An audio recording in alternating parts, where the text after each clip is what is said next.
Good morning. So day one of the search for the perfect 5-step plan to end any addiction, or specifically a porn addiction. I haven't found it. So if that's what you're looking for, then, we're not there yet. We'll get there. We're going to find it. But basically, in my search, I started watching videos. So I just searched for how 5-step plan or however many step plan to end any addiction. I happened across TED Talks. Really, there's a lot of TED Talks about porn addiction specifically. So I happened across these videos. Of course, I'm going to watch the ones that are specific to porn, because if someone's already got this plan out there, I'll just love to share it with you and make it really easy. But basically, you've heard that the first step in beating addiction is admitting that you have a problem. And I think that's pretty huge with porn. I think that most people don't think it's a problem. Most people are like, no, that's normal. It's just one of my primal urges that's supposed to be satisfied. I'm practicing for all of my partners or my wife someday and blah, blah, blah. That's stuff that I heard when I was in high school, and people were telling me that I should be watching porn, that I should be masturbating. They were telling me oh yeah, you're supposed to be practicing because your wife is going to be disappointed if you don't. And that's something that is very falsely perpetuated. But anyway, admitting it's a problem. So a lot of crazy research has gone into porn. It's kind of one of these early research studies. You've seen this before. People put this up, and almost more of a joke, which is kind of depressing too. But that there was a researcher who was trying to do a study. In any study, you have to have. You should have a control group. So he was looking for a control group. Was going to compare people who use porn to people who don't use porn, and couldn't find any subjects that had not been exposed to porn. And like I said, people use that as a joke, but it's pretty depressing.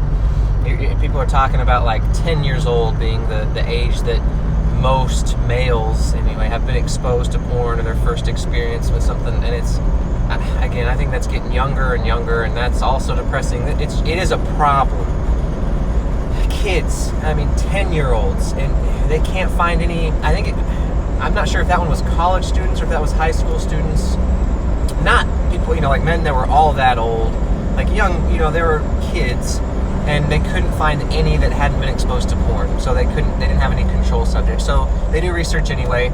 Basically, a lot of research shows that novelty is something that's going to get you turned on. So if you watch something over and over and over again, you're going to get numb to how that feels, and your brain's going to want something different. So you have to keep clicking to find something that's different than what you've seen before. Find a new girl on the screen, or a new position, or a new type of sex, or whatever, to get you turned on, because what you used to look at doesn't work anymore. You get numb to that. And research shows that. I'm going to link up that video, that TED Talk, because this guy's showing all these studies, and it's kind of crazy. Just seeing you see the graph, and it's just it's not there's no argument that it's not an addiction. He says they study other addictions, and they study porn addiction, and it triggers the same hormone releases, the same chemical releases in your brain as any other addiction. And so if you're trying to argue that it's not a problem, that porn can't be an addiction, it's just not true. It is. So that's the first step, admitting that it is a problem. Like I said, I'm still working on the part of once you admit it's a problem, how do you get it out of your life? But I thought that was kind of eye-opening, is seeing all those studies. So like I said, I'm going to link that video so you can watch that other video. It'll be in the description, and just see some of the crazy research that goes into this. But I don't know. You get numb, and that's what you have to watch out for, is getting numb.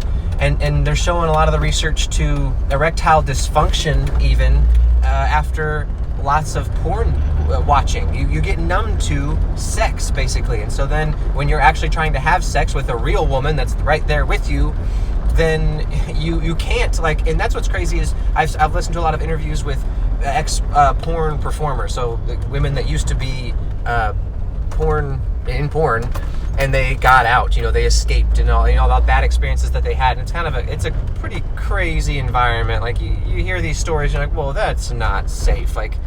Anyway, it's too much. But they're a lot of these women that have been in porn talk about their stories where they were trying to do a scene with this guy, and he couldn't maintain an erection. Like, he couldn't he couldn't keep going. Like, he couldn't go in the first place, or like eventually just went limp and couldn't keep going in the scene. And the people were filming like, okay, hang on, like, what's going on, we gotta, and taking these breaks, and or couldn't finish, like wouldn't ejaculate, which is like the big thing in porn. That's the ending, like, the climactic exit. And he couldn't finish, and they blame the girl. The guy's always like, oh, it's your fault, like, you're not doing this right, and blah, blah, blah, blah, blah. Like, you think about that lifestyle, yeah, your brain's going to get numb, you're going to get desensitized, and that's what's happening, is your brain starts to want something different, something more exciting that's not happening, and it's not sending the same chemicals to your penis telling it to do what it's supposed to do in that situation. It's a problem, and it can lead down a very scary path. So heads up, porn is a problem. That's the first step, and we're going to keep working on this. We're going to keep working on a plan to end any porn addiction. So stay tuned, but for now, I hope you guys have a great day, and I will see you tomorrow.